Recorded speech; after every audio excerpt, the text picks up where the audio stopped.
ये तो सभी जानते हैं कि हिंदू धर्म के अनुसार एक पत्नी का एक से ज्यादा पति होना गलत है, लेकिन फिर भी ये प्राचीन काल में संभव हुआ है, जो लोगों को हैरत में डालने के लिए काफी था।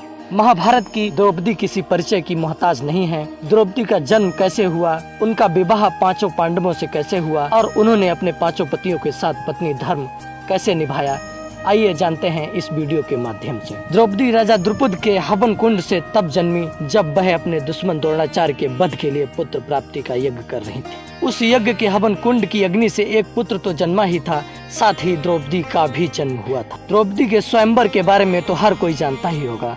द्रौपदी के पिता ने उनकी शादी के लिए एक स्वयंवर का आयोजन किया था, जिसमें गोल गोल घूमती मछली की आंखें भेदनी थी और शर्त रखी थी कि जो भी मछली की आंख में तीर मारेगा वो ही द्रौपदी से शादी रचाएगा। जिसके बाद बड़े बड़े राजाओं के पुत्रों ने ये काम करने की कोशिश की, लेकिन सफल नहीं हो पाए। तब अर्जुन ने स्वयंवर की शर्त को पूरा किया और द्रौपदी को अपनी पत्नी बना लिया। जिस समय द्रौपदी का स्वयंवर हुआ उस समय पांचों पांडव अपनी मां कुंती के साथ अपनी पहचान छिपाकर ब्राह्मण भेष में रहा करते थे और भिक्षा मांगकर अपनी जीविका चलाते थे। पांडव जितना भी भिक्षा मांग कर लाते थे उसे अपनी मां कुंती के सामने रख दिया करते थे और मां कुंती भिक्षा को पांचों भाइयों में एक जैसी बांट दिया करती थी। जब अर्जुन द्रौपदी को लेकर घर आए तो उन्होंने दरवाजे से ही देवी कुंती से कहा कि देखो माँ, आज हम लोग आपके लिए क्या लाए हैं। कुंती घर के कामों में इतनी ज्यादा व्यस्त थीं कि उन्होंने अर्जुन की ओर आंख उठाकर भी नहीं देखा और पांचों भाइयों को आपस में बांटने को कह दिया। पांडव भाई और उनकी माता कुंती के सत्यवादी होने के बारे में हर कोई जानता है। ये पांचों भाई माँ के हर आदेश का पालन अपना धर्म समझते थे।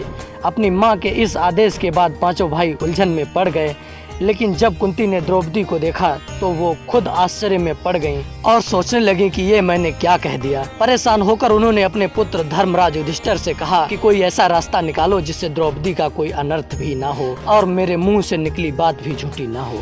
युधिष्ठिर भी इस समस्या को नहीं सुलझा पाए और हार मान गए। जब ये बात राजा द्रुपद को पता लगी तो वो भी परेशान हो गए। उन्होंने अपनी सभा में बैठे भगवान कृष्ण और महर्षि व्यास से इस बात का जिक्र किया। इस पर महर्षि व्यास ने उन्हें बताया कि द्रौपदी को उसके पूर्व जन्म में भगवान शंकर ने ऐसा वरदान दिया था। भगवान शंकर के उसी वरदान की वजह से ये समस्या आन पड़ी है। महर्षि व्यास के समझाने पर राजा द्रुपद अपनी बेटी द्रौपदी को पांचों पांडवों के साथ विवाह करने को राजी हो गए। तो इसके बाद सबसे पहले उनका विवाह सबसे बड़े युधिष्ठिर के साथ किया गया और उस रात द्रौपदी ने युधिष्ठिर के साथ ही कक्ष में अपना पत्नी धर्म निभाया। अगले दिन द्रौपदी का विवाह भीम के साथ हुआ और उस रात द्रौपदी ने भीम के साथ अपना पत्नी व्रत धर्म निभाया।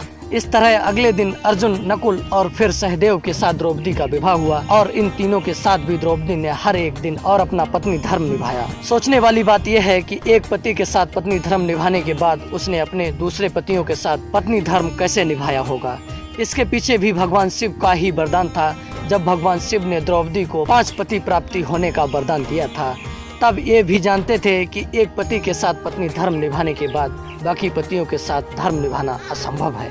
इसलिए उन्होंने द्रौपदी को भी ये वरदान दिया था कि वे रोजाना कन्या भाव यानी कौमार्य को प्राप्त कर लेंगी। द्रौपदी अपने पांचों पतियों को कन्या भाव में ही प्राप्त हुई थी। जब द्रौपदी को पुत्र की लालसा हुई तो भगवान कृष्ण ने ये सुझाव दिया कि हर साल वे किसी एक ही पांडव के साथ समय व्यतीत करें। साथ ही जिस समय वे अपने कक्ष में किसी एक पांडव के साथ हो तो उनके कक्ष में कोई और पांडव प्रवेश ना करे। वीडियो कैसी लगी मुझे कमेंट बॉक्स में जरूर बताएं और मेरे चैनल को सब्सक्राइब जरूर करें।